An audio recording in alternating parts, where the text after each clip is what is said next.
Querido Deus, obrigado pela oportunidade de encerrar esta semana em Tua casa. Obrigado porque começamos um sábado em Tua presença. E viemos aqui para receber a Tua bênção, para ouvir a Tua palavra e para nos fortalecermos espiritualmente. Abençoa, Senhor, o pregador dessa noite. Abençoa este fim de semana que teremos falando de fidelidade. Abençoe a nossa igreja, cada uma das pessoas que aqui está presente e aqueles que nos assistem pela internet. Nós oramos pedindo a Tua paz, a Tua bênção, em nome de Jesus. Amém, Senhor. Feliz sábado, irmãos. Tudo bem com vocês? Após uma semana cheia de atividades, temos a oportunidade de passar alguns momentos na presença de Deus. Cumprimento você também que nos assiste pela internet, que Deus possa abençoar você. Eu vou apresentar para vocês agora o pregador desta noite, e de amanhã de manhã, e da noite de domingo, deste fim de semana, né? Assim como eu fiz na semana passada, né? Eu apresentei o meu pai, agora eu apresento o meu cunhado, porque esse mês eu decidi tirar férias e falei, eu vou chamar a família para trabalhar para mim. E aí meu pai esteve semana passada e hoje quem estará trazendo a mensagem e amanhã também é o pastor Henrique. O pastor Henrique é pastor na igreja do NASP Campus 1, em São Paulo, capital. Não é isso? Tem vários UNASPs, né? Tem o Engenheiro Coelho, Hortolândia e Capital. E ele está trabalhando hoje lá, tem vários membros, tem outros pastores, é uma igreja muito grande, abençoada. E ele vai estar dividindo com a gente a palavra esses dias. Hoje, só hoje, é o terceiro sermão que ele vai pregar. Você vê, né? Que homem trabalhador. Ele estava fazendo uma semana de oração, e aí ele pregou lá na escola, lá de manhã, à tarde, e aí pegou o voo, e a gente acabou de atravessar a ponte para chegar aqui a tempo. Então, graças a Deus chegamos em tempo. Ele está acompanhado da minha irmã. Tem gente falando, seu irmão vai pregar. Ele não é meu irmão. A minha irmã, Priscila, está casada com ele. E tem meus dois sobrinhos. O Pedrinho, que está ali. Faz assim, Pedrinho, para o pessoal te ver. Isso, agora viram. E a Gigi, que está ali embaixo, a Giovana, que é quase da idade do Mateus. Ela é um pouquinho mais nova que o Mateus. Então, esse fim de semana, a festa está arrumada lá em casa com a criançada. Vai ser um fim de semana abençoado. E eu espero que Deus o abençoe, use durante esse fim de semana, que a gente possa, mais uma vez, sair cheios da presença de Deus em nosso coração. Boa noite, povo de Deus. Que a paz e a graça do nosso Senhor e Salvador esteja com cada um de vocês. Boa noite para você que nos acompanha pela internet, que as bênçãos desse culto cheguem onde você está nesse momento e você se sinta abençoado, assim como nós que estamos aqui. É uma alegria muito grande chegar aqui, encontrar a família, encontrar amigos, retornar a essa igreja que tive há alguns poucos meses e poder aqui passar um final de semana com vocês, abrindo a palavra de Deus, que é uma das coisas mais gostosas que eu tenho na minha vida. O pastor Rafael falou, hoje já preguei 2 vezes, essa é a terceira. E é com muita alegria, é com muita paixão, é com muita vontade que eu faço isso, porque é um presente, uma oportunidade, entendo, que Deus nos dá de partilhar um pouquinho, estudar a sua palavra. Vocês perceberam que eu trago 2 crianças, né? E o pastor Rafael falou que o Mateus também vai juntar, esse final de semana vai ser cheio. E lá em São Paulo, eu ouvi uma história recentemente, uma história lá de perto, do NASP, uma escola adventista, ali na região tem muitas escolas adventistas ao redor. A concentração ali é muito grande de adventistas. Contaram uma história, né? O pessoal fica sabendo que a gente tem criança, eles vêm contar a história de criança pra gente. Menininho, 6 anos, 5, 6 anos, voltou da escola e falou assim, mãe, posso te fazer uma pergunta? E ele falou, claro, filha, a gente conversa tudo, né? Você pode perguntar qualquer coisa pra mamãe. E ele falou assim, mãe, de onde eu vim? E a mãe começou a tentar explicar, né, de onde ele tinha vindo. E começou a contar a história e tentar explicar, e aquela dificuldade, né, explicando para uma criança de 6 anos. E aí estava ali meio perdida na explicação, ela vê o pai passando atrás. Ela, vem cá, Você tem participação também, você explica. E o pai começou a explicar, mas homem para explicar tem um pouco mais de dificuldade ainda que a mulher, né? E começou a explicar e contar a história de semente que plantou e não sei o quê. E foi ali um tempão contando a história para o menino. E aí chegou ali, no final daquele tempo, ele falou, e aí filhão, você entendeu? E ele falou, olha pai, isso aí que você explicou mais ou menos, mas você não respondeu minha pergunta. E ele falou, como não? Passei quase 1 hora aqui falando para você, como é que você fala que eu não respondi sua pergunta? Ele falou, não pai, você não respondeu, porque eu perguntei de onde eu vim. Porque lá na escola, o Lucas falou que veio de Minas, o Tiago falou que veio do Rio de Janeiro. E eu quero saber de onde eu vim. E aí fica uma grande lição já, né? Quando criança faz uma pergunta, a gente tem que fazer outra, para saber o que de fato ela está querendo aprender. Mas muitas vezes nós agimos assim também, como crianças diante de Deus. Por que isso, Senhor? E por que assim? Por que essa situação? Por que essa maneira que tem que acontecer? E às vezes a gente fica cheio de perguntas também, até relacionadas ao princípio. E o início da primeira mensagem desse final de semana, que tem como título A Maior Oferta, e nós vamos falar desse final de semana, o tema ele vai ser relacionado um pouco mais oferta, essa é a proposta para esse final de semana. A gente vai começar do princípio, respondendo algumas perguntas que às vezes surgem. E para isso eu convido você a abrir a sua Bíblia no Evangelho de João, capítulo 1. Nós vamos ler a princípio o versículo 1 e 3. Evangelho de João, o evangelho que é um pouquinho diferente dos evangelhos chamados sinóticos, Mateus, Marcos e Lucas. Um evangelho riquíssimo. E é aqui que nós temos o ponto de partida para a mensagem dessa noite. Tema, a maior oferta. A maior oferta. Evangelho de João, capítulo 1, nós vamos ler a partir do versículo 1. Mas antes de ler, eu quero convidar você, por alguns segundos, a orar pela mensagem de forma específica dessa noite. Orar pelo pregador, um ser humano falho. Mas orar por você também, para que não exista nenhum impedimento, nenhuma barreira ou distração, para que a gente possa junto aqui ouvir a voz de Deus. Ore por alguns segundos e eu termino essa oração.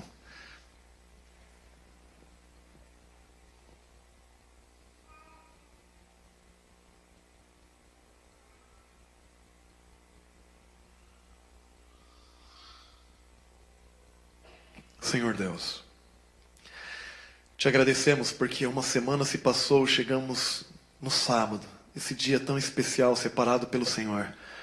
E temos o privilégio de iniciar esse sábado abrindo a sua palavra, dentro da sua casa. Queremos pedir, Pai, que o Senhor seja quem fale a cada um de nós nesse momento.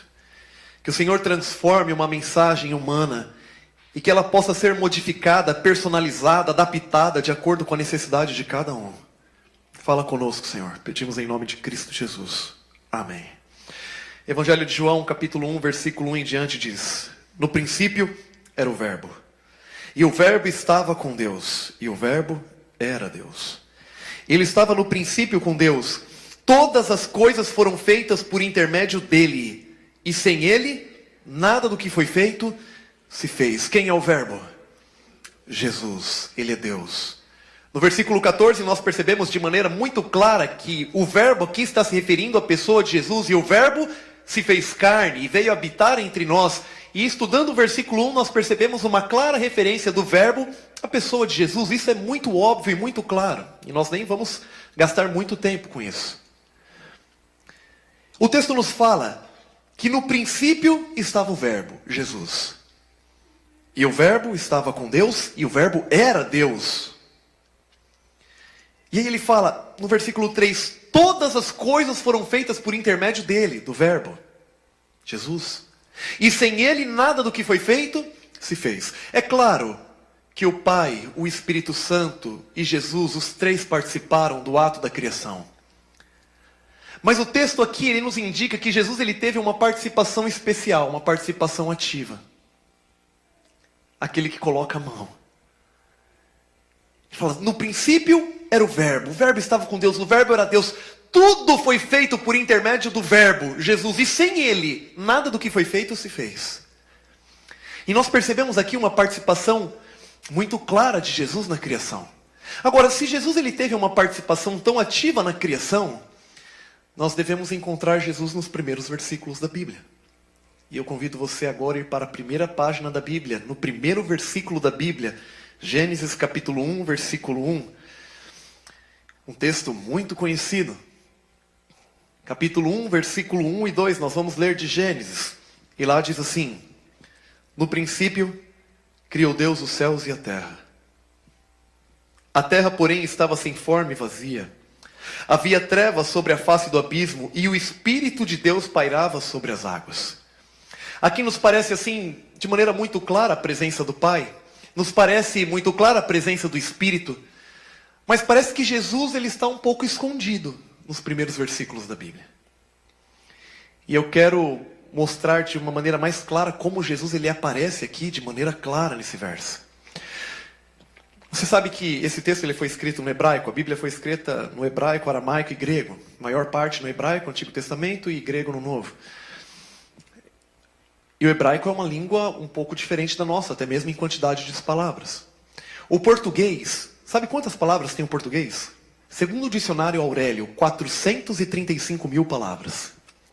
É considerada uma língua muito rica. O português tem 435 mil palavras.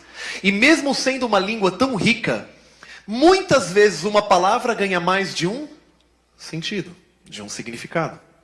Vamos pensar em uma palavra. A palavra pena. O que pode representar a palavra pena? Dó. Poxa, eu estou com pena daquela pessoa. O que mais? Pena da galinha, né? A pena do animal. O que mais? Caneta, né? A pena inspirada, era um termo muito usado, alguns anos atrás. Ainda é usado. Punição, ele vai pagar uma pena. Ele vai pagar uma pena. Vingança, você vai penar na minha mão. No sul tem uma expressão, pena d'água, um filete de água passando. Você percebe quantos significados pode ter uma palavra, mesmo o português sendo uma língua tão rica, com 435 mil palavras? Uma palavra ela pode ganhar vários significados. Sabe quantas palavras tem o hebraico bíblico que nós encontramos aqui na Bíblia? 7 a 8 mil palavras. Português, 435 mil. O hebraico bíblico, 7 a 8 mil palavras. Se uma palavra no português pode ganhar vários significados, será que isso pode acontecer no hebraico bíblico? Com certeza. Até mais ainda. A primeira frase, no princípio criou Deus, no hebraico, é uma frase que diz assim, Bereshit bara Elohim.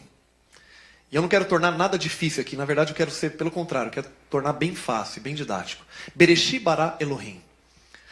A primeira que a gente encontra é Bereshit, é a preposição be, mais a palavra reshit. A preposição be, ela significa no, por meio de e para. Pode significar pelo também, através, com sentido de através. No, por meio de e para.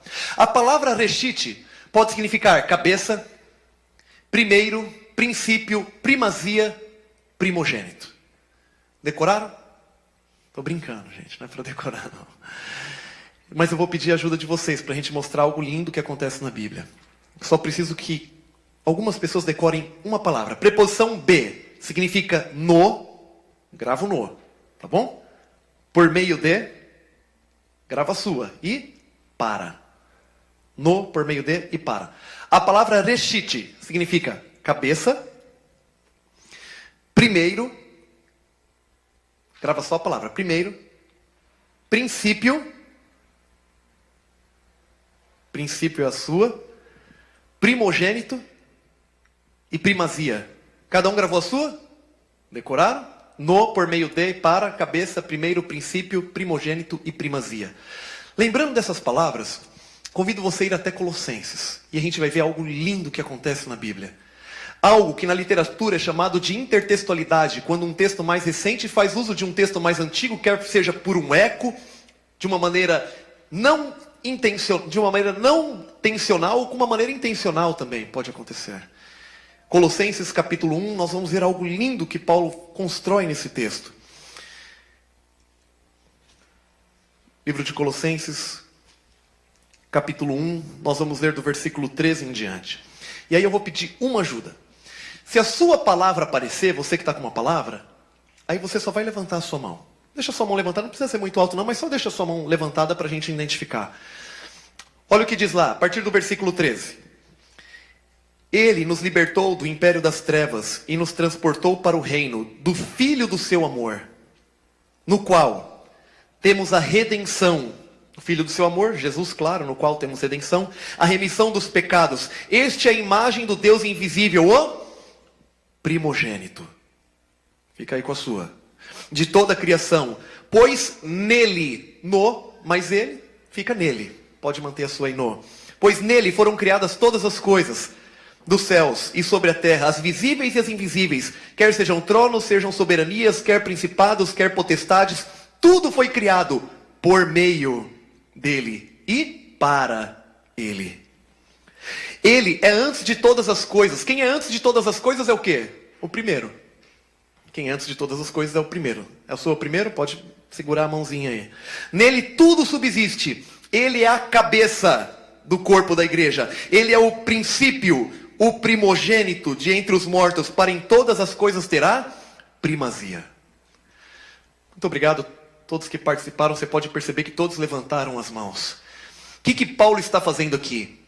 Paulo ele está pegando todos os significados de Bereshit, no, por meio de e para, cabeça, primeiro, princípio, primazia, primogênito. Ele está pegando todos os significados e ele está aplicando a uma pessoa, Jesus.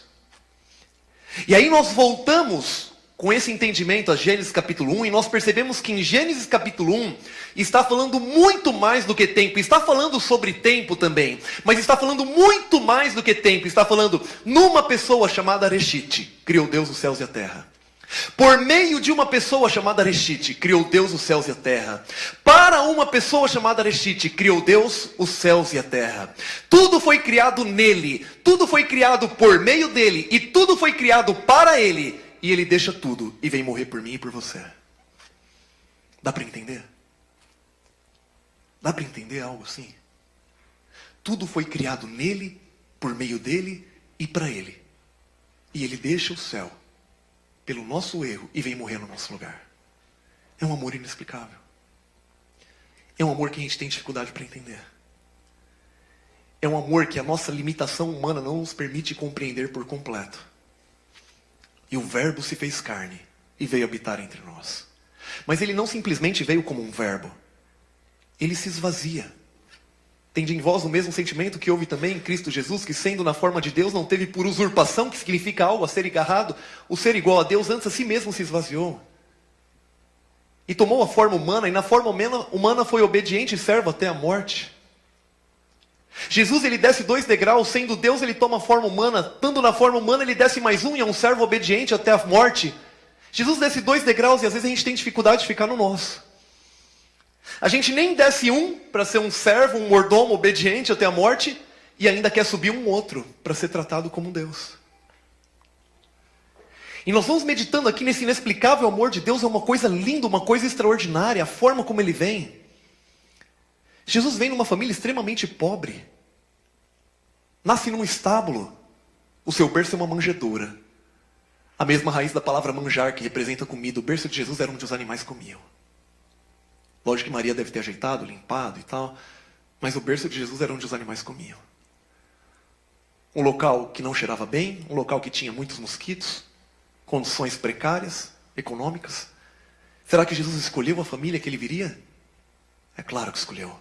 E por que escolheu uma família tão humilde, uma família tão pobre? Eu tenho para mim de maneira muito clara, que é para dizer para mim e para você que quando o assunto é salvação, não importa o dinheiro que você tem na conta, a casa que você mora, o carro que você chega ou se você vem a pé para a igreja, não importa o sobrenome ou a sua formação, só importa uma coisa, Cristo Jesus na minha e na sua vida. A maior oferta de todos os tempos. A maior oferta. E diante de uma maior oferta que é entregue, mesmo tudo sendo criado nele, por meio dele e para ele, qual é a nossa reação diante de tal oferta? Eu quero contar uma história de 2 jovens, um chamado Johnny e outra chamada Bia. E eles queriam se casar. Jovens, apaixonados. E quem casou aí recentemente sabe que casamento não sai tão barato, né? E eles começaram a fazer planos. Sorri mesmo, porque sai caro. E eles começaram a fazer planos e começaram ali ver quanto que iam gastar e foram planejando. Aí chegaram à conclusão de que conseguiriam casar no final do ano. E continuaram trabalhando, lutando e tal, e trabalhando. Trabalharam muito. Até que chegou o grande dia. A igreja estava linda. Johnny, ele entra primeiro. Uma roupa assim, muito elegante. E a cerimônia começa. Imagina assim, uma cerimônia perfeita. É difícil ter um casamento perfeito, que nada dá errado. Mas imagina assim, um casamento perfeito. A Bia entra, linda, como nunca ele tinha visto. A música estava linda, os convidados muito bem arrumados. A mensagem foi uma mensagem emocionante. Os votos, a declaração, foi uma coisa linda. Até que o pastor diz, eu vos declaro marido e mulher. E os dois começam a sair da igreja. Ficariam na porta, cumprimentando as pessoas. Johnny chega na porta com a Bia. E ele vê que tem um carro do exército do seu país do outro lado da rua. E ele acha estranha aquela cena. Mas fica na dele. De repente vem um soldado.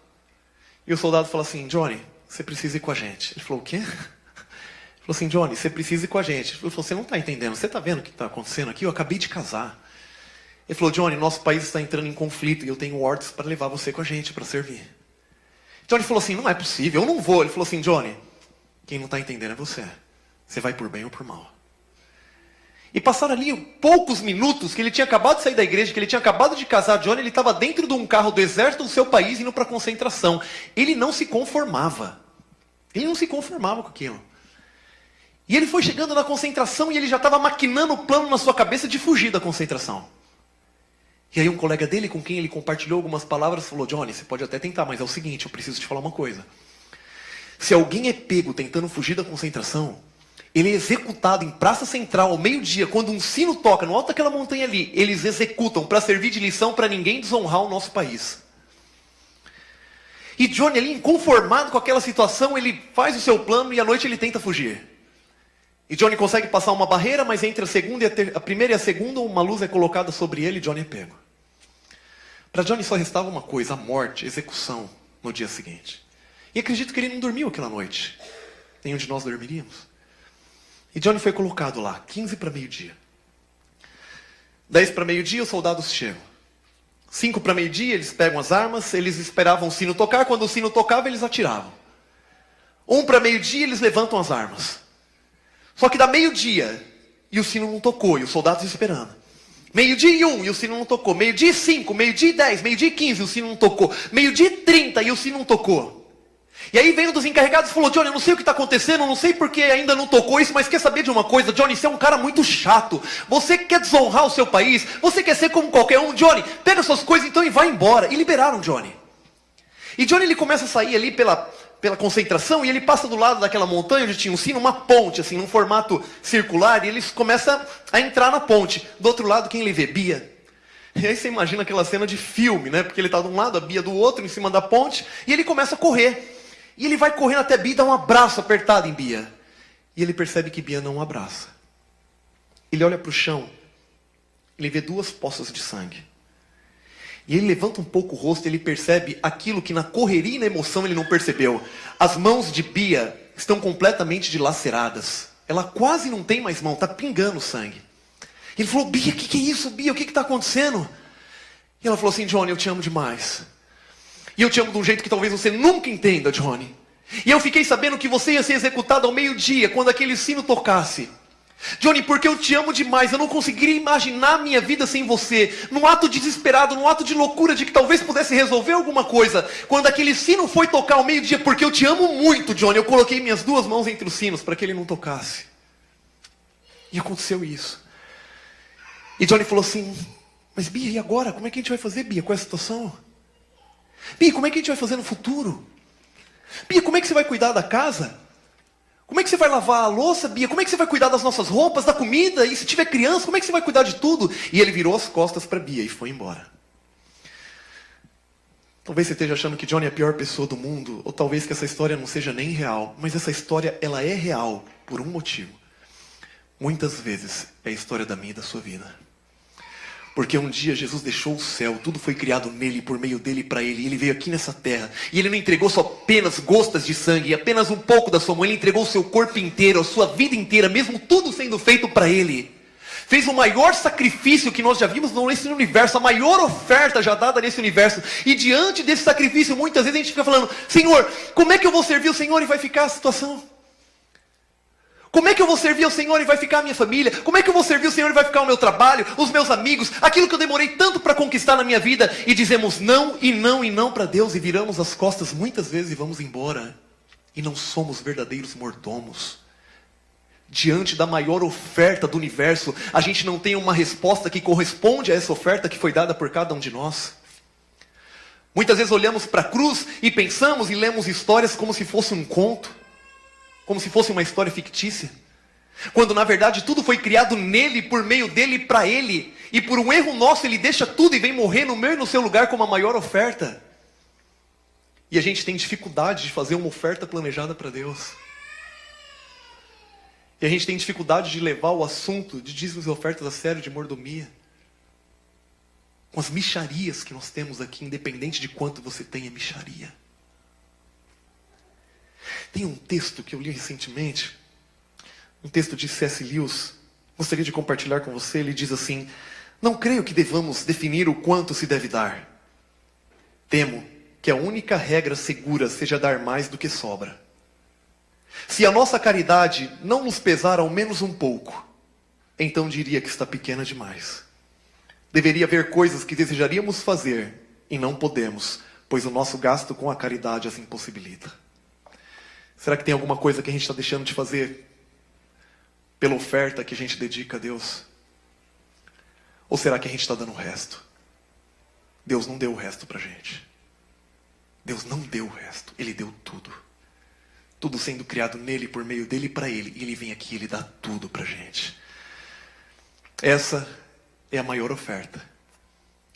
E diante dessa grande oferta, qual é a nossa resposta? E qual é a nossa reação? Não pode ser o que sobra. Deveria haver coisas que nós teríamos até vontade de fazer, e não podemos, porque somos fiéis em ofertar o melhor para Deus, de maneira planejada e consciente, porque a maior oferta do universo foi dada por mim e por você. Nesse momento nós vamos meditar um pouco, ouvir em uma música sobre essa oferta. Quero chamar aqui a Juliana.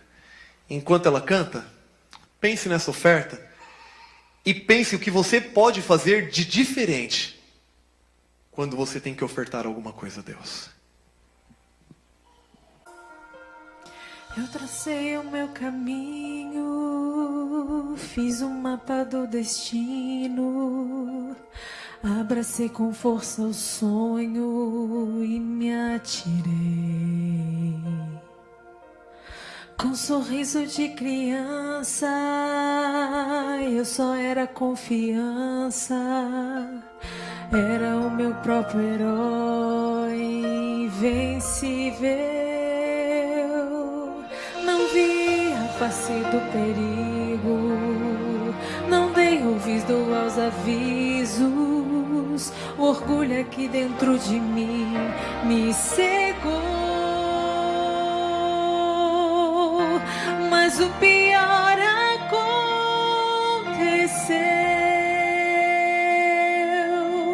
De repente o céu escureceu.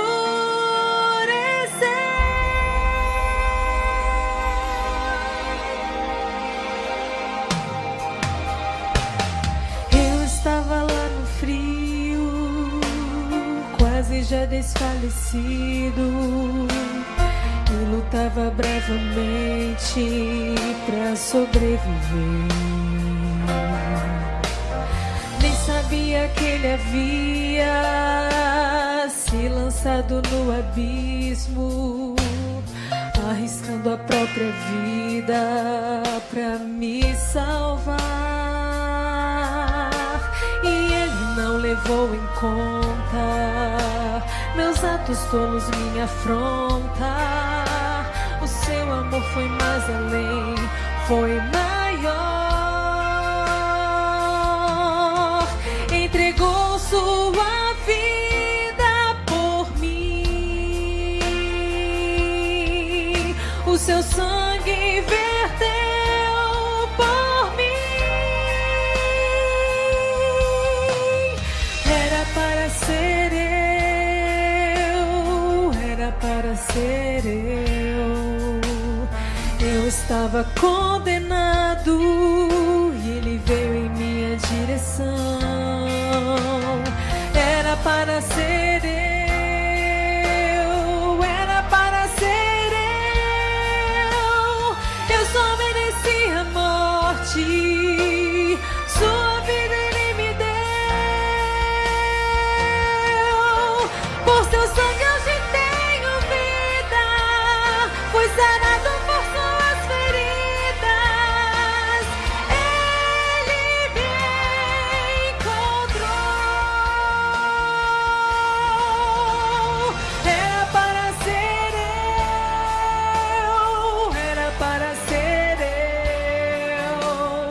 eu estava condenado e Ele veio em minha direção. Era para ser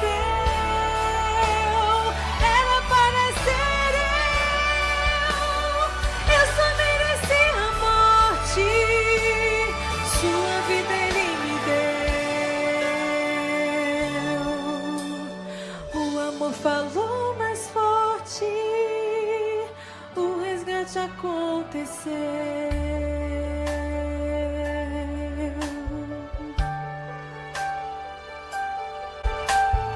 Obrigado, Juliana. Era para ser eu. Era para ser você.